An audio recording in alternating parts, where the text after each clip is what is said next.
Thank you for stopping by. And yes, you have made the right stop. This is Oscar Zinzi Football, where we discuss anything to do with soccer from Africa to the world and from the world to Africa. On this episode, we are discussing or maybe giving credit to Rhulane Mokwena, Mamelodi Sundowns, for their great start of the season.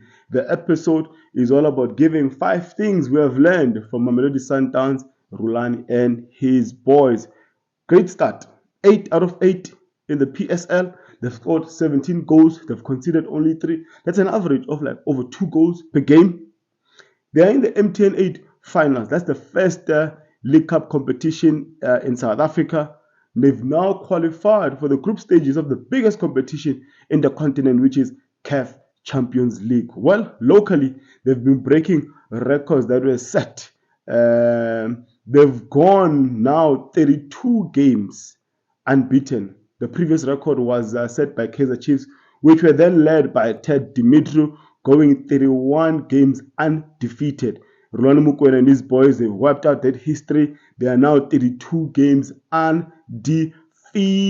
And they've also matched another record for a great start, winning 8 out of 8.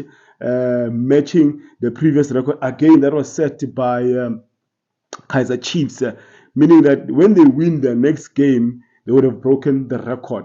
They've really had a marvelous and a great start.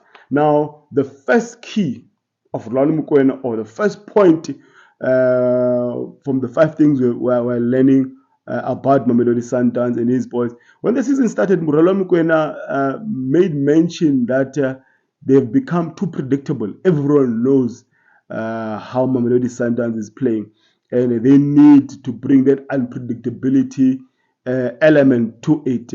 He came up with the term he called chameleon, or chameleon football, which would make opponents have question marks on how they play. You don't know whether you are facing a 3-5-2, a 4-4-2, a 4-3-3, a 2-2-2-3. You don't know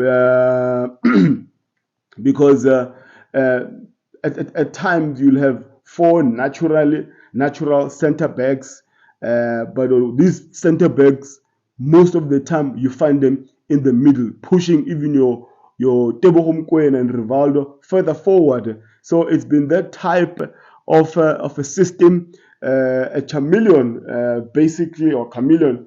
The advantage is that it adapts to the environment you'll place it in. This team can play anyhow with anyone they face.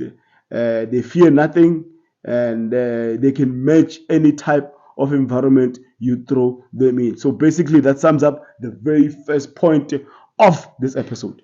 The second point on the 5 things we've learned about this Mamelodi Sundowns great start this season. All over the years, we've always seen the advantage of having a great squad, and this season again is no different.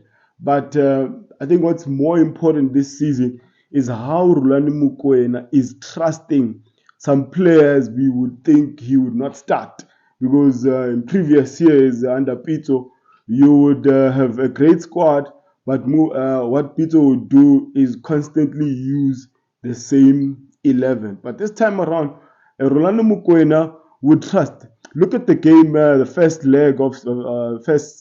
leg semi-final against Kaizer Chiefs at FNB. He introduced a young Mokwena. We were trailing 1-0. He introduced a young Mokwena, a 16-year-old, in a big game. Every Mamelodi Sundowns, one team they really hate losing against is a Kaizer Chiefs. And here we have a coach who throws in a young man, and he did the business. He had some opportunities here and there. So the squad depth, everyone is used. The old, the young, the experienced, and the none. You look at the game against Orlando Pirates, an away game. All of us, if you had predicted the first 11, you would not have put a Sipombule in the first 11. and Rhulane Mokwena threw in the master chef to start the game. And the first half was a masterclass from a master chef himself. They bullied that Orlando Pirates midfield. So the squad depth at the hands of Rhulane Mokwena this season is utilized wisely, all round. Defenders, the midfielders, the attackers, to your strikers. So that's the second point. The usage of his squad is a touch of wisdom from Rhulane Mokwena. Number 3, in aviation, there is what they call critical phases of the flight, and that is normally when the pilots or in the flight deck have a lot of work to do, and it is and that's the time they don't want unnecessary disturbance from your flight crew at the back.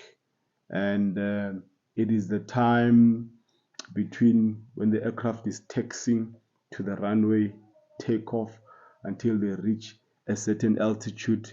And then when the seatbelt lights have been switched off, it then means that now they are free to even get calls from the flight crew at the back. So the critical phases will be the first 10 minutes or so, taxiing, takeoff, until seatbelt lights are switched off, and from the time they start descent to landing. So the first 10 minutes and the last 10 minutes also of the flight. Now, what we've seen with Rhulane Mokwena's side this year is that the mentality they have in the first 10 minutes of the game and the first 10 minutes of the first half, last 10 minutes of the first half, first 10 minutes of the second half, and last 10 minutes of the second half. We've seen a major difference this season. The goals they've scored in those phases. Look at the goal they scored first minute of the second leg semi-final against Kaizer Chiefs. The second goal in the same match was in the last minute of the first half against Stellenbosch. Mabena's goal was in the last minute. The goal against Pirates was in the first 10 minutes or so.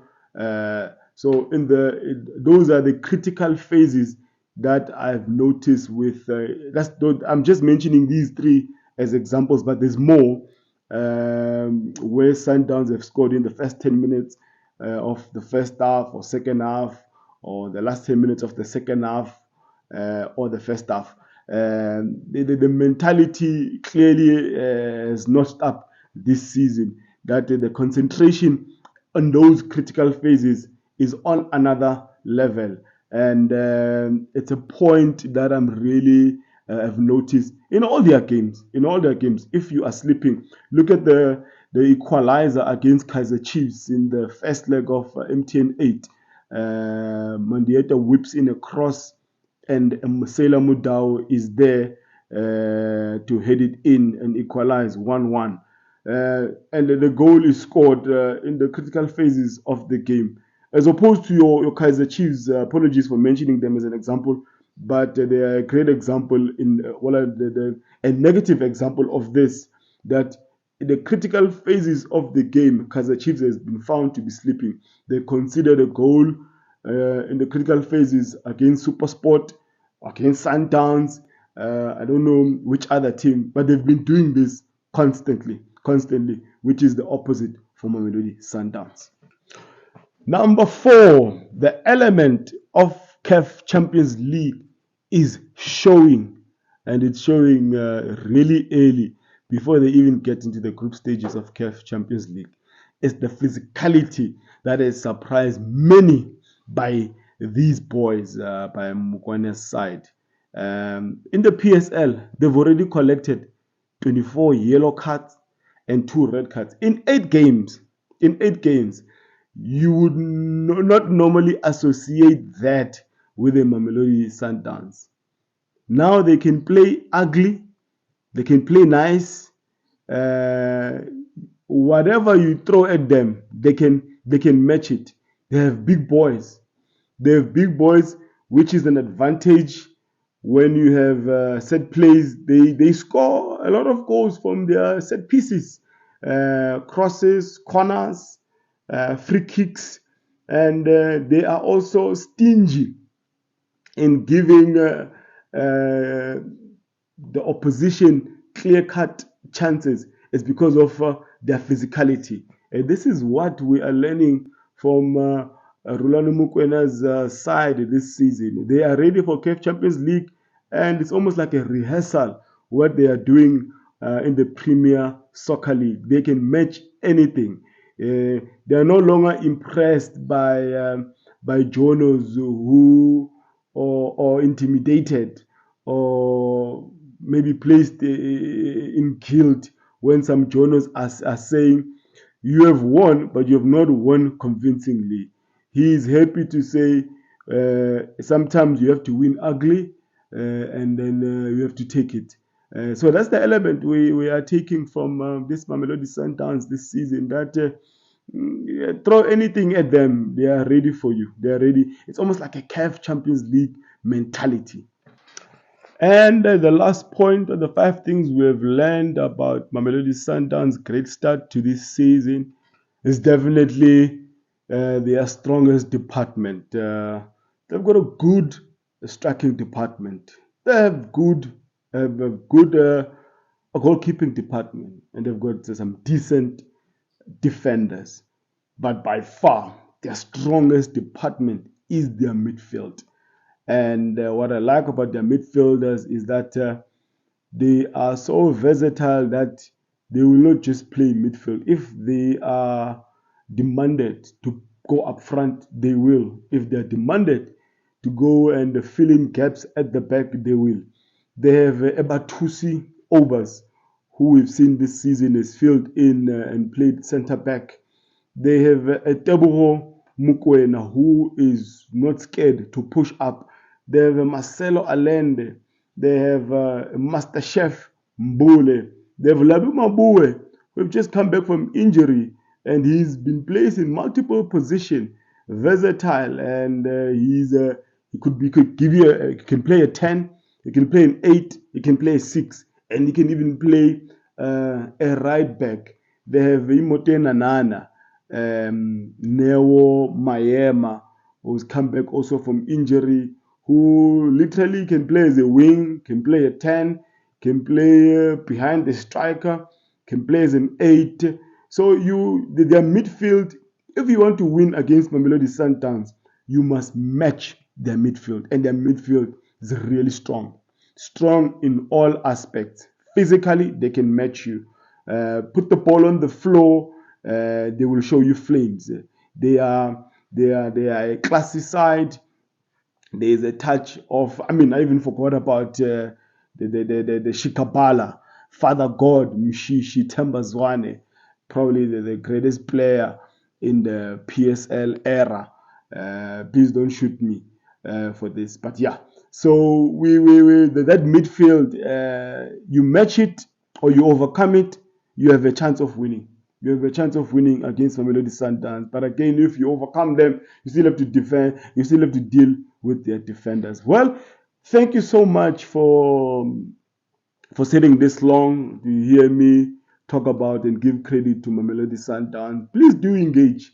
What have you disliked? What have you liked about this Mamelodi Sundowns? 8 out of 8 in the PSL, in the MTN 8 final now, going to the group stages. What do you admire about Rhulane Mokwena? Who's your favorite player at Mamelodi Sundowns? Please do hit that like button, do subscribe, do share the content in all social platforms. I really appreciate. And I answer as many as I can from the comments below. Please do engage. It is a platform of engagement, and it's my opinion, but I would really like to hear your say as well. Thank you so much, guys, and God bless.